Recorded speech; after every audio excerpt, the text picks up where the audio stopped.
Zora Beaumont almost didn't come. She had been standing in front of her bathroom mirror for 20 minutes, going back and forth, dress on, dress off, one earring in, then out before Dessin knocked on the bathroom door and said flatly, "Zora, we are leaving in 4 minutes." She came. Velour was everything she expected and nothing she was prepared for. Dark and warm, cedar-scented, with lights turned low enough that everyone looked like the best version of themselves. An Afrobeat set was moving through the speakers and into the floor, and people were dancing, grinding, and dry humping on each other. Zora found the bar. She ordered a drink she didn't really want and held it while looking around. Dessin had already dissolved into the crowd, already laughing with someone, already being exactly herself without effort. Zora watched her and felt the familiar pull, half admiration, half longing, and then turned back to the bar. She was counting the minutes until she could go home. Then someone appeared beside her, not loudly. He just materialized tall, dark-eyed, and he was easily the most handsome man in the room, and he was right beside her. He looked at her, not at the other women in fishnets and scandalous outfits, directly at her. And he said, "You look like you're about to make a run for it." She laughed before she could stop herself. His name was Jay. Just Jay. He asked her questions and listened to the answers. He looked at her like she was worth looking at. By 2 a.m., butterflies were erupting in her belly each time he smiled or leaned in to talk in her ear over the loud music, and Dessin was texting. "Girl, if you don't." Zora made a decision with her whole chest. She left with him. She didn't know yet that the man beside her had been inside her worst memories for 8 years. You've ever been underestimated by someone who had no right to a front row seat in your life? Like and subscribe. Because what Zora finds out the next morning will break her open completely. And what comes after that, nobody saw it coming.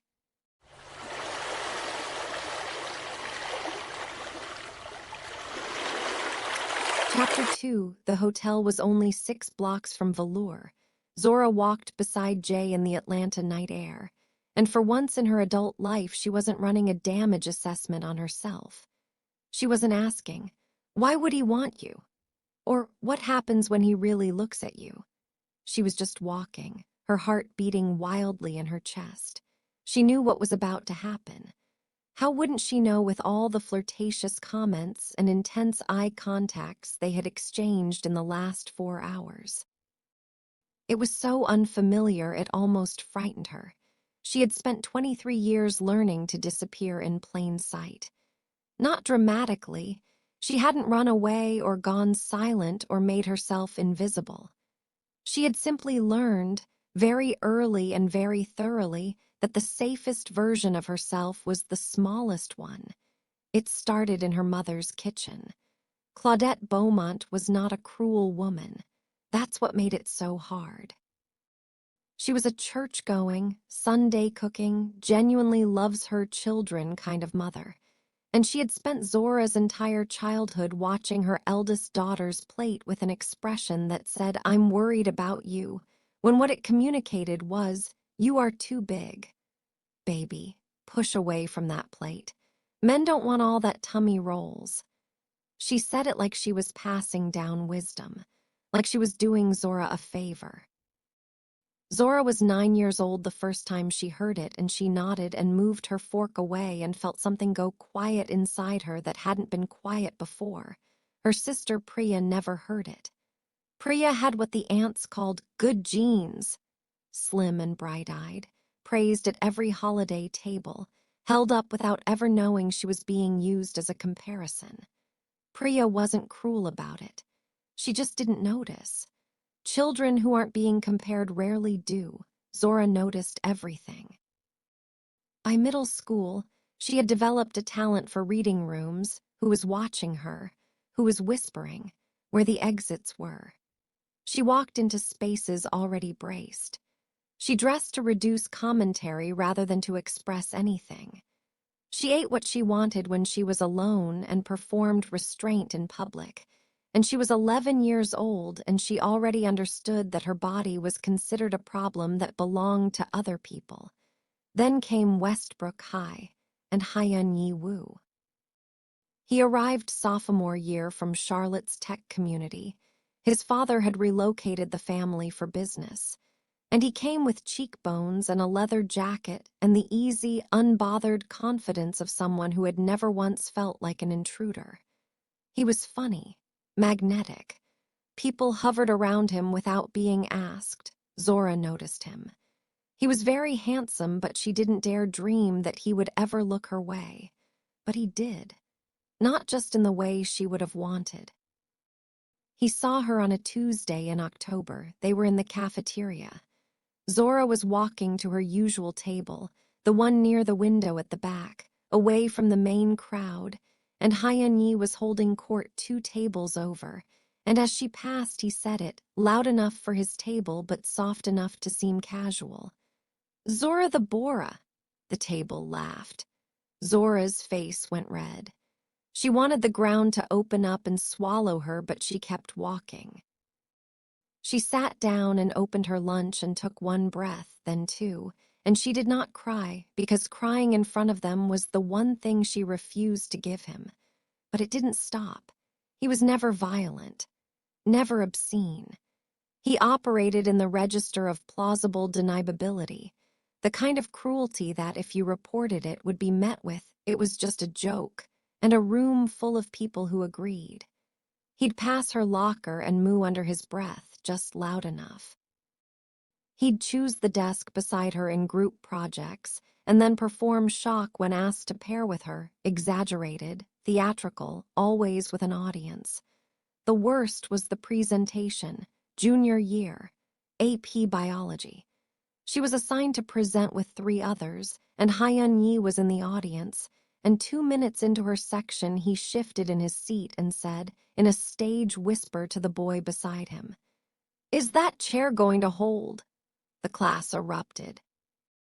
Zora stood at the front of the room with her poster board and her notes and her pounding heart, and she finished her presentation. Every word. She did not skip a single sentence. She got full marks. She went home and cried in the shower for 45 minutes. Dissa had wanted to fight him.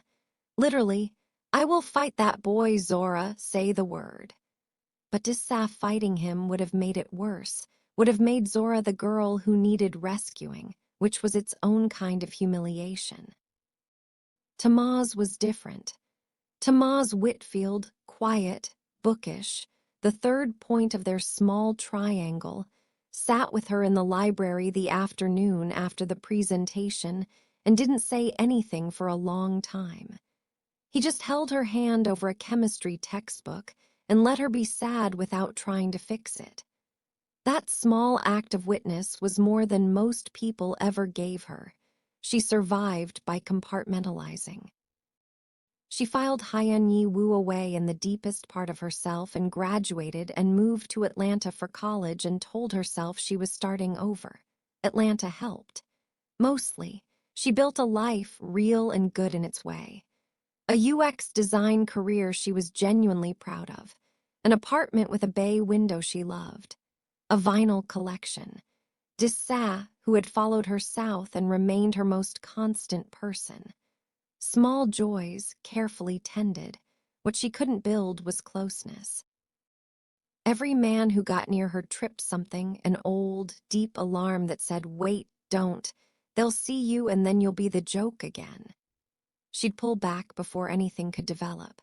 2 kisses in 23 years. No love. A loneliness that had been with her so long she'd started treating it like furniture. Until tonight. She stood outside the hotel now, Jay's hand warm at the small of her back as he held the door, and the alarm, that reliable, faithful alarm, had not gone off once all evening. Not once. She didn't know what to do with that. She walked through the door anyway. The morning, she would wish she hadn't, but not for the reason you'd expect.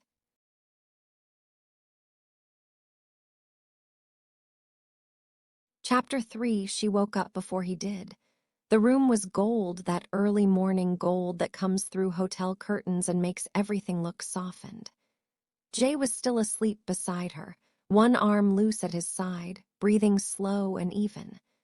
Zora lay there and did something she almost never did. She stayed. She didn't reach for her phone. Didn't start calculating exit strategies. Didn't begin the usual internal audit. Too loud last night, laughed too much, took up too much space. She just lay there in the warm quiet and let herself feel what she felt.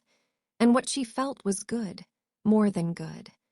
Last night had been, she pressed her lips together and stared at the ceiling and allowed herself the full truth of it. It had been the first time she'd ever felt present in her own body. Not performing, not managing, not waiting for the moment he'd look at her with disappointment. She had been there entirely, and so had he, and it had been tender and funny and honest in ways she hadn't known to ask for. She felt it still, warmth in her chest, a looseness in her shoulders that she didn't recognize because she couldn't remember ever not being tense. She looked at him, his jaw relaxed in sleep, his hands resting open. He had a small scar near his left eyebrow she hadn't noticed at the club. She had spent the night with this man and she did not want to leave, and that simple, quiet fact was new enough to feel like a discovery. You're allowed this, she thought. And for once she believed it. Her phone buzzed. She almost ignored it. Then she reached over, careful, quiet, not wanting to wake him, and looked at the screen. A text. A photo attached. The caption read, "Okay, wait, someone just posted this in the Westbrook High alumni group. Who remembers this guy?" "He's in Atlanta now, apparently." Eyes. Zora opened the photo. A younger face. A leather jacket. Mid-laugh, head thrown back, the way someone laughs when the joke is at someone else's expense. A name in the caption below, tagged for everyone to see. Hyeon Woo, Charlotte's own. She read the name twice. Nothing happened for a moment. She just stared at the screen. The room was still gold. Jay was still breathing beside her. Everything looked exactly the same. Then something dropped out of the bottom of her stomach. She turned her head slowly and looked at him. Really looked, and began to see what she had not assembled the night before because she'd had no reason to. The jaw. The hands. The scar near the eyebrow. The way he'd laughed at the bar, head tilting back, easy and unguarded. Jay, short for Hyeon. Her body understood before her mind caught up. She went completely still, the old reflex. The one she'd developed in high school hallways, absorbing impact before it could show on her face. She was 23 years old. She was also 15, standing at the front of a classroom finishing a presentation while a table full of people laughed, both at once, at the same time. In the same body, she did not make a sound. She got up. She gathered her dress, her shoes, her bag. She moved through the room quietly. At the door she stopped, hand on the handle, and looked back at him one more time. He was still asleep, still peaceful. He had no idea she left. The cab ride home took 19 minutes. She counted them. Dessa was already at her apartment. She had a key. And when Zora walked through the door still in her going-out dress, heels in her hand, Dessa stood up from the couch and her face said she already knew something was wrong. Zora sat down on the kitchen floor. Dessa sat beside her without being asked. For a long time, neither of them spoke. Zora stared at the cabinet across the kitchen. Her going-out dress was wrinkled. She could still smell the cedar from velour in the fabric, and if she closed her eyes, she could also feel the warmth of his lips on her skin. Then she said very quietly, "It was him." Dessa went still. She didn't ask who. She didn't say, "What do you mean?" She had been Zora's best friend since the 8th grade. She knew exactly what those 3 words meant and exactly how much it had taken to say them out loud on a kitchen floor at 7 in the morning. She reached over and took Zora's hand and held it. That was all. Zora didn't cry. She sat there and breathed and tried to hold 2 things at once. the warmth of what last night had been, and the weight of who he was, and found that she couldn't. They didn't fit in the same space. She didn't know what to do with that. An hour later, her phone lit up on the counter, a call. His name, Jay, on the screen. She stared at it until it rang out. She did not block him. She didn't know why. That frightened her more than anything else.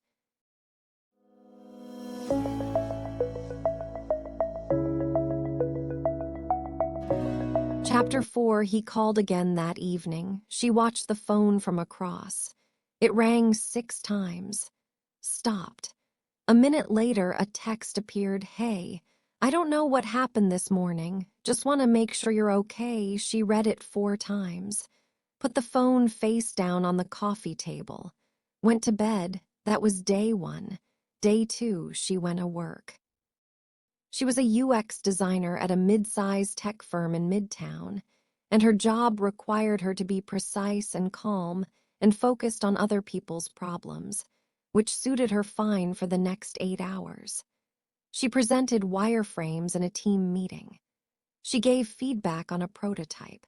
She ate lunch at her desk, a habit she'd formed not out of busyness, but because the office kitchen required too much small talk, and she didn't have the bandwidth for small talk right now. Her manager told her the Henderson project looked great.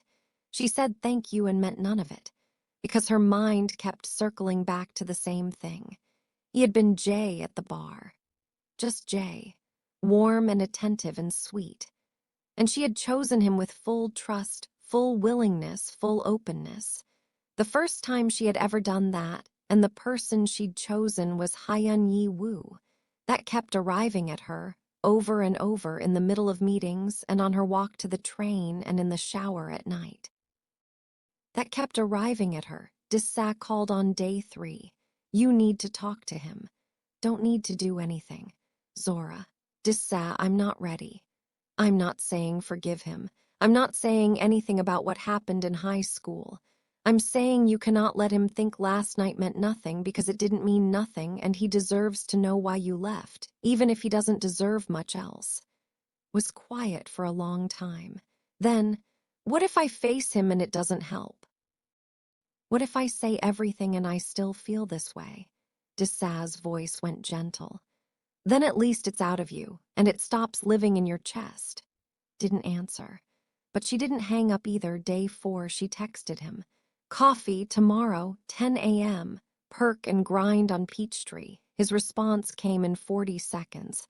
I'll be there, she told Dissa the time and place. Dissa said she'd be at the table near the window, visible, but not in the conversation unless Zora needed her there.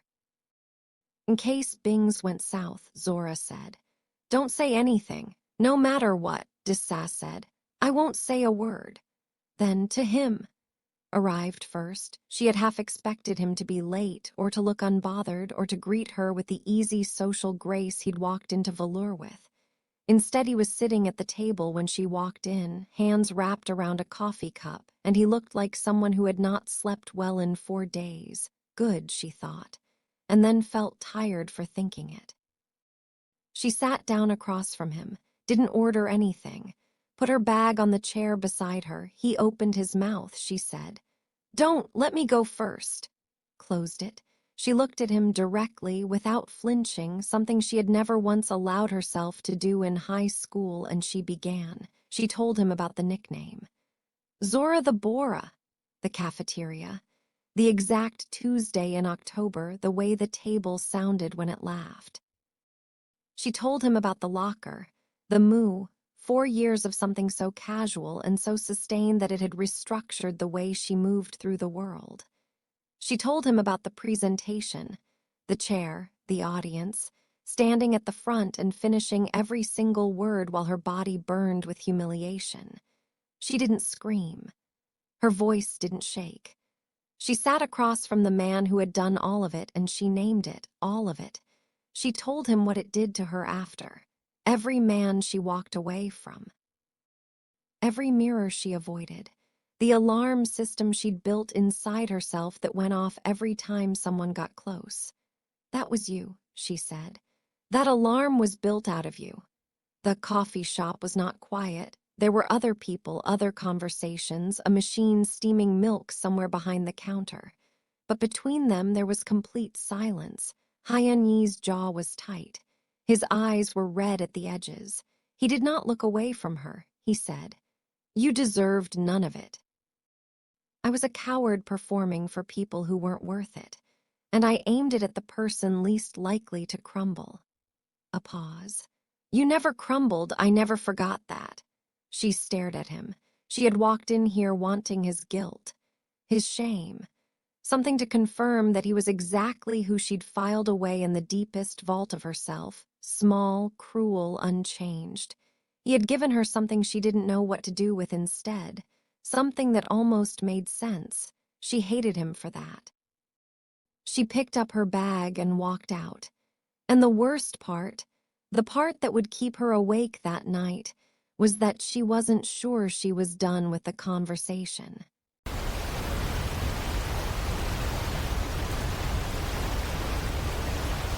Chapter 5. 3 weeks passed. Zora did not call Hyeonye. He did not call her. The silence between them was not peaceful. It had weight and texture.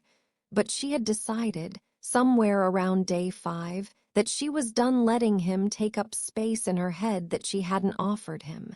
She was trying something new. She was trying to move forward. Dessa hosted dinner on a Friday, nothing formal. Just 4 people around a small table in her apartment. Jerk chicken from the place on Edgewood. Candles because Dessa believed every meal deserved candles. The 4th person was Callum Reeves. Dessa had mentioned him once briefly. "He's an architect. He's good people. Just come."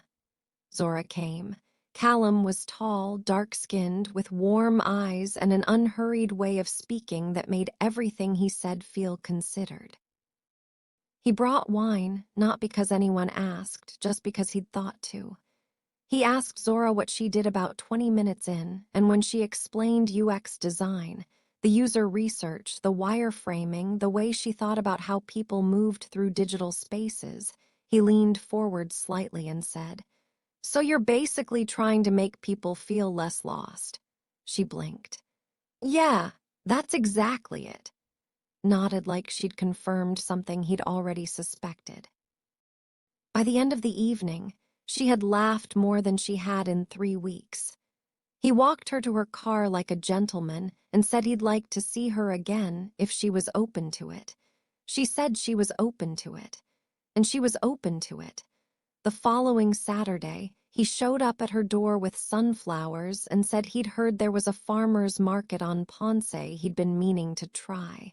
They walked through it for 2 hours. He didn't hold her hand at first. Then, somewhere between the honey vendor and a table of handmade ceramics, his hand found hers without announcement, without asking, without making it a moment. Just there, like it belonged, she didn't pull away. 2 weeks after that, she told him about her mother. Not all of it, but enough. The dinner table comments, the comparisons to Priya. The way Claudette's love had always arrived with conditions attached. She told him carefully, watching his face for signs that it was too much. He didn't flinch. Didn't say, "She probably just meant well," or "I'm sure she loves you." He just listened, and when she finished, he said, "That must have been exhausting to grow up in." 4 words, no fix. No reframe. She felt something go quiet in her chest. She was beginning slowly, with great caution, to believe this was the right one. The letter arrived on a Tuesday, not an email. A letter handwritten in an envelope with her name on the front in careful print. 3 pages, both sides. She almost didn't open it. Then she did. It was from Hyeonye. He did not begin with an apology. He began with, "I've been trying to write this for 3 weeks and I keep starting over, so I'm going to stop trying to make it sound right and just tell you what's true." Wrote about his father, a man who measured everything, including his son, by how other people responded to him. Who had taught Hyeonye, without words, that weakness was the worst thing you could show.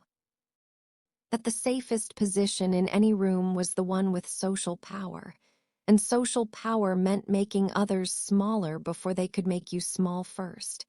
He wrote about high school, not explaining it, not dressing it up, just nomming what he'd done and who he'd been doing it for. Boys who mattered to him at 16 and were strangers to him now. A performance that cost him nothing at the time and had apparently cost her everything. He wrote about therapy. About the moment a therapist asked him to think about a person he'd genuinely harmed, and he'd seen Zora's face before he'd seen anyone else's. About the fact that he'd looked her up, over the years, not to contact her, but because he felt he owed it to her to at least know she was okay. He did not ask for forgiveness. The last line read, "I'm not sending this because I want anything from you. I'm sending it because you told me the truth in that coffee shop and you deserved the same back." She read it twice. Then she folded it carefully, put it back in the envelope, and placed it in her nightstand drawer. She told no one. That evening, Callum texted her. "You looked beautiful tonight." She stared at the message. She waited for the warmth that usually came with it. The small lift in her chest she'd been learning to recognize over the past few weeks. It didn't come. She put the phone down, felt guilty for feeling nothing, picked it up again, put it down. Then she opened the nightstand drawer, looked at the envelope, and closed it again. She didn't know why she kept doing that. That was the part that worried her.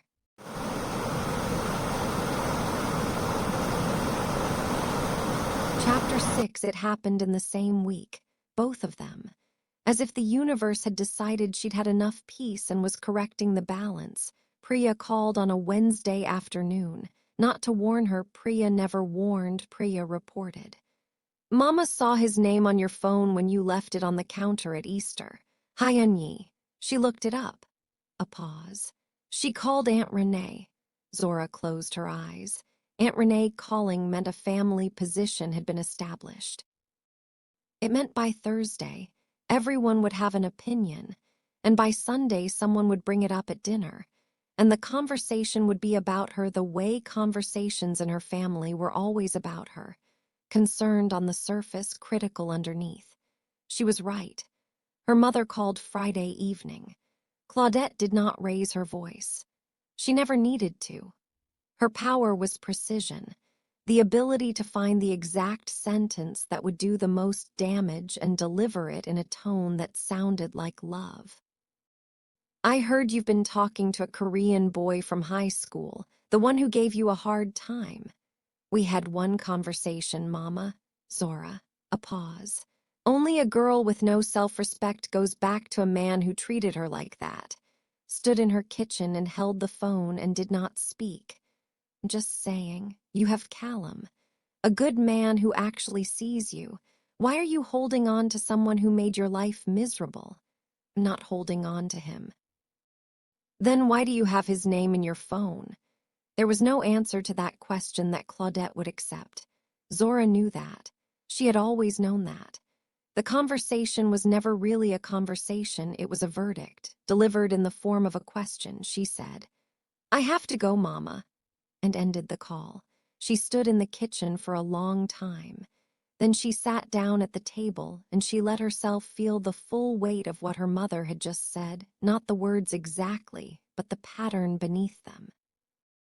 23 years of it. Push away from that plate. Men don't want all that. No self-respect. Always dressed as worry.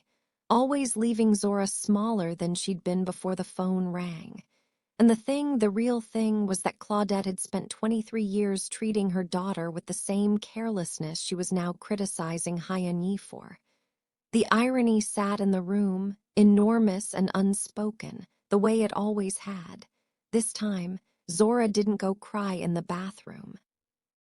She sat at the table and she let the anger come, and instead of swallowing it, she followed it, traced it back to where it started, watched it point at everything it had been pointing at for years.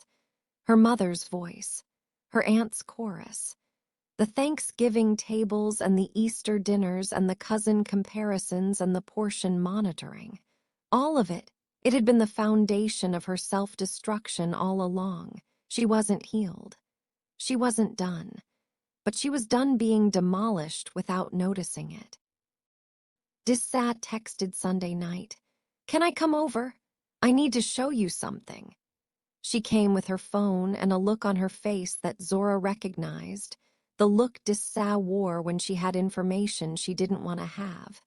She sat beside Zora on the couch and pulled up a message thread on her screen.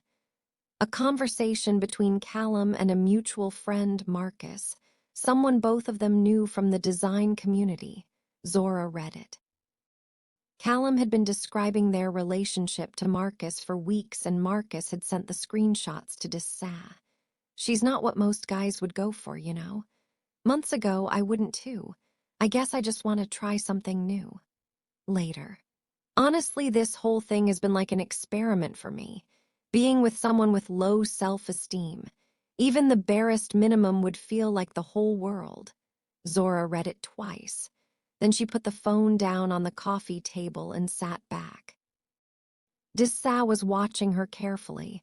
"Z, he thinks he's doing me a favor," Zora said, quietly. Not a question. Dissat didn't answer. "Of this has just been a joke to him." She looked at the ceiling. "And I almost let him." She understood, sitting there, why his attention had felt so familiar, why she'd accepted it so readily. It looked like being chosen. It felt like being seen. But it wasn't. It was being pitied, wrapped in warmth, handed to her in the same packaging her mother's criticism had always used. She had been here before. She had just never been able to name it. "Have to end it," she said. "I know," Dissat said. She had no safe place now. Her family was a wound. Callum had been a performance. And Hyun-yi, complicated, honest, responsible for the worst years of her life, was still in a nightstand drawer she couldn't stop opening. For the first time, she had nowhere to hide. She sat with that, and somewhere underneath the wreckage, something in her went very still and very clear. She picked up her phone, not to call Callum, not to call her mother. She opened the nightstand drawer one more time, and this time she didn't close it.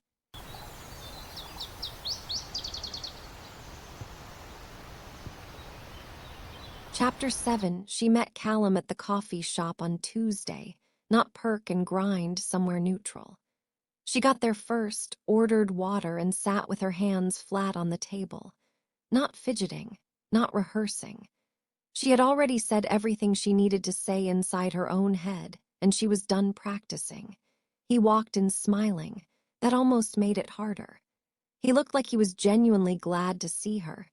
She could tell the difference now between performed warmth and real warmth, and his was real. That was the complicated part.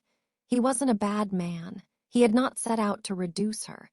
He had simply built a story where he was the generous one and she was the lucky one, and he'd believed it so completely that he never once questioned whether she'd agreed to that version. She waited until he sat down, then she said, "I know about the messages to Marcus." His smile shifted. She didn't give him time to find the right framing. "I'm not angry. I need you to hear that. I'm not sitting here because I want to hurt you. But I can't be someone's experiment. I'm not a project, and I don't think you even realize what you've been doing, which is almost the harder part." Opened his mouth. "Zora, that's not. I think you love the idea of me more than you actually being with me," she said. "And I can't build anything on that." Silence. He tried once more, not defensive, just desperate. "I do want to be with you. My motives were not right initially, but I'm genuinely falling for Callum." She said his name gently. "I don't need you to convince me. I need you to let me go." Looked at her for a long moment. Then he nodded, slowly muttering apologies. She picked up her bag and left. Dissat was waiting outside on the pavement. She fell into step beside Zora without a word. They walked 3 blocks before either of them spoke, and it was Dissat who finally said, quietly, "You okay?" "Yeah," Zora said. And then, I didn't cry. No, I was watching through the window. Almost smiled. Of course you were. That night, alone in her apartment, she put a record on. She didn't choose it deliberately, just pulled one from the shelf, set the needle down, and went to sit by the bay window. The city was doing what the city always did, indifferent and bright and enormous outside the glass.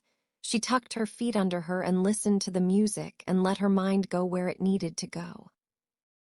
It went to her mother first. Claudette's voice in its familiar register. No self-respect, push away from the plate, men don't want all that. She let herself hear it fully without flinching, and then she did something she had never managed before. She named it for what it was. Not love with poor delivery, not concern that came out wrong. It was a woman passing her own wounds to her daughter and calling it guidance. That was the truth. It had always been the truth. She was done pretending otherwise. Then Callum. His warmth, his flowers, his hand at the farmer's market. All real, all genuine, all built on a foundation that had her playing a supporting role in her own life. She had chosen him because he felt safe, and he'd felt safe because his attention looked like being valued. She understood now that there was a difference between a man who sees you and a man who feels good about himself for seeing you. Then last velour. Not Jay. Not Hyeon-yi. Just herself in that dress, holding a drink she didn't really want, counting the minutes until she could go home. And then deciding not to. That woman, the one who stayed, who laughed before she could stop herself, who walked through a hotel door at 2 a.m. with her whole chest, that was not a mistake. That was the most honest she had been in years. She got up, went to the nightstand, opened the drawer. She read the letter a third time. Not looking for reasons to forgive him, not building a case. She read it carefully with the understanding that people contain more than their worst moments, even when their worst moments were aimed at you. She didn't absolve him. She didn't need to, she just finally stopped needing him to only be that. She picked up her phone. She found his name. She pressed call, it rang twice. He picked up. She opened her mouth, and for once in her life, she didn't plan what came next.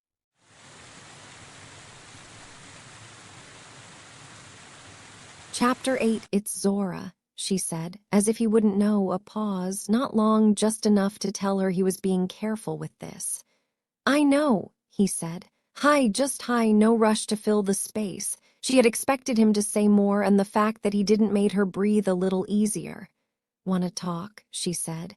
"In person, not a coffee shop." "Okay, my apartment, tomorrow at 7. Another pause. "I'll be there." She hung up, sat back. Put the phone face up on the bed and stared at the ceiling and thought, I don't know how this ends. And then, that's okay, that was new. He arrived at 7 exactly. He knocked, didn't text that he was outside, didn't call ahead, just knocked. She appreciated that.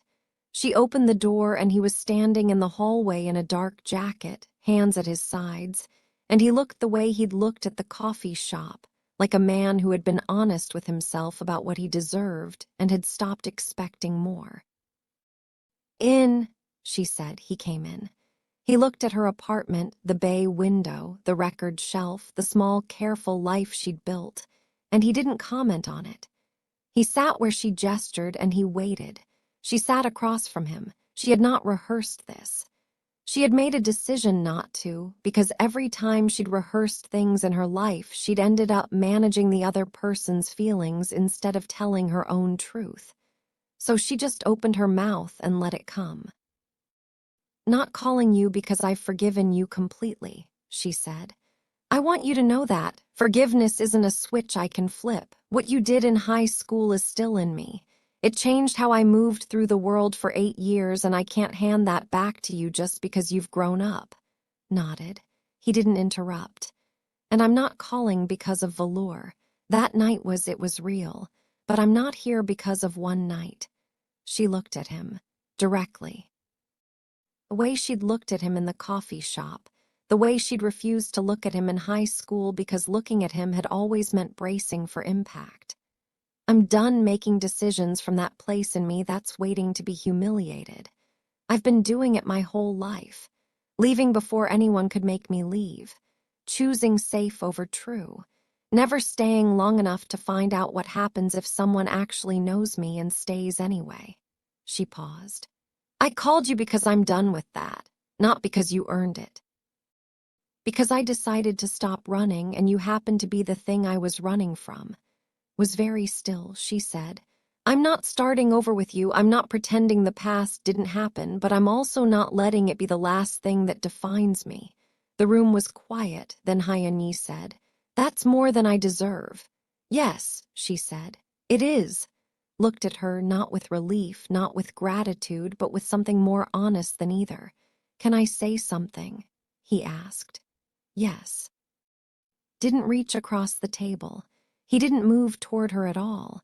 He just sat where he was and said, In high school, I told myself you were the target because you were strong enough to take it.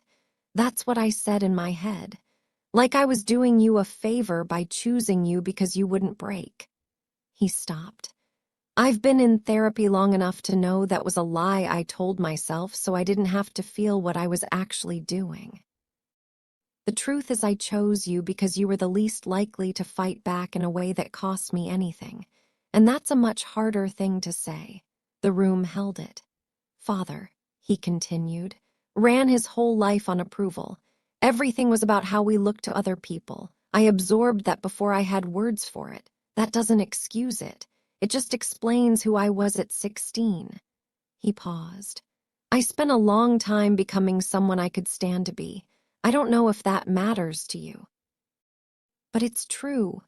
She listened to all of it, not to let him off the hook, not to find the moment she could forgive him and close the chapter.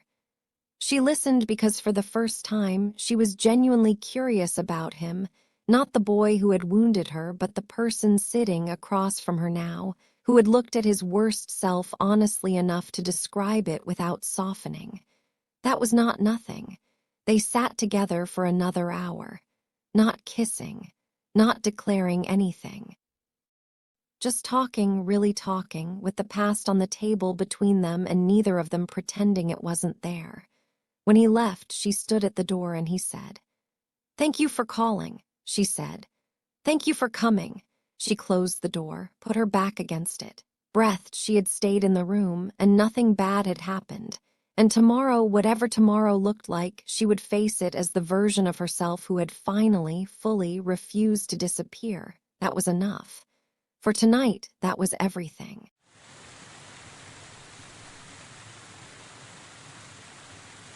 Chapter 9. Time passed the way it does when you stop fighting it. Not in a rush, not in a crawl, just steadily, one ordinary day after another, each one a little different from the version of ordinary she'd built before. She didn't mark the weeks. She just lived in them, and slowly, the living began to feel less like something she was struggling to do and more like something she was actually doing. Sunday mornings became theirs, without anyone deciding they would. It started with one, Halanya, showing up at her door with coffee because he'd been in the neighborhood, which was only half true and they both knew it. Then another. Then a third. By the fourth Sunday, she didn't think of it as something new. She just thought of it as Sunday. They were at her kitchen table when the argument started. It was about nothing. A documentary she'd recommended that he'd watched and hadn't liked, and she'd taken it more personally than made sense, and he'd pointed that out, and she'd told him that wasn't the point, and for about 4 minutes they were both talking over each other. Then he said, very seriously, I just think the narrator had no energy. And she stared at him. The narrator won an award. For what? Putting people to sleep. She laughed before she could stop herself. It came out loud and unguarded, and he laughed too, and just like that the argument dissolved into something warm. He reached across the table and took her hand. He didn't make it a moment. He just did it, the way he'd been doing small things, consistently and without performance for weeks now. She looked at their hands and felt the full truth of it. This was not a fairy tale. He had been someone who hurt her deeply. She had been someone who almost let fear write the rest of her story. They were building something on ground that was complicated, and they both knew it, and they were building it anyway. That was not a small thing. She was learning what real looked like. Brunch with Dussa was the following Saturday. They sat across from each other at their usual place, corner table, good light, the menu they both knew by heart but always pretended to read. Dussa had mimosas. Zora had coffee. They talked about Dussa's job, about a show they were both watching, about nothing important and everything that was. At some point, Dussa went quiet and just looked at her. Zora looked back. What? Dussa shook her head slowly. Then she picked up her glass. Zora picked up hers. They didn't say a word. They didn't need to. 8 years of friendship, through high school hallways and Atlanta apartments and kitchen floors and coffee shops and every hard thing in between. And sometimes the truest thing you could say was a raised glass and a held gaze. Zora felt it land in her chest, warm and steady. The one love in her life that had never asked her to be smaller. The one person who had always just wanted her to be whole. Claudette called on a Tuesday. The voice was the same. The rhythm of it, the gentle interrogation dressed as concern, the comments that arrived sideways and left marks, all the same. Her mother had not changed. Zora had stopped waiting for her to. She stood in her kitchen and held the phone and listened and responded from a place in herself that was calm and removed enough that the words landed but didn't go deep. She answered what she could. She let the rest pass. At the end of the call, she said, "I love you, Mama." She meant it. That was the complicated, true part. She meant it, and she also knew that love was not the same as agreement, and it was not the same as access, and it was not the same as permission to be dismantled. She hung up before it could go further. She stood in the quiet kitchen and recognized what she felt. Not victory, not grief, just clarity. The kind that comes when you finally stop expecting a person to be different from who they are. She called Tamaz that evening. He picked up on the second ring, same as always. "Zora B, it's been too long." And she laughed and agreed, and they talked for an hour. She told him everything. All of it, from velour to the letter to Cullum to the Tuesday night when she'd called Hanya and stayed in the room. He listened the way he always had, completely, without rushing, without turning it into advice. When she finished, there was a pause. Then Tamaz said, "You never crumbled. I always knew you wouldn't." She had heard versions of that sentence before. Hanya had said something close to it in the coffee shop. But sitting with the phone warm against her ear, hearing it in Tamaz's voice, the boy who had held her hand over a chemistry textbook while she cried silently, who had witnessed her at her most broken and never once looked at her like she was less. She felt something she hadn't felt the other times. She believed him. Fully, without the quiet internal argument that usually followed a compliment. She believed him. Later that night, she put a record on. She went to the bay window. The city was out there doing what it always did, enormous and indifferent and full of 1,000 stories happening all at once, none of them aware of hers. She looked at it and felt, for the first time in as long as she could remember, that her story was enough. That she was enough, not despite everything, not in spite of it, just enough, plainly and completely, because she had always been. The girl who had spent 23 years folding herself into corners was standing at her own window in her own life, taking up every inch of space she was entitled to. She was not waiting for someone to confirm it. She already knew.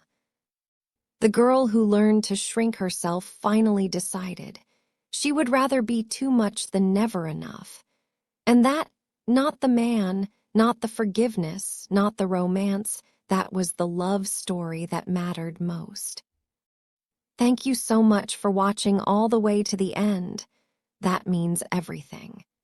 If Zora's story touched you, if any part of it felt familiar, if you've ever made yourself smaller for people who didn't deserve the full version of you, please like this video and subscribe so you never miss a story like this one.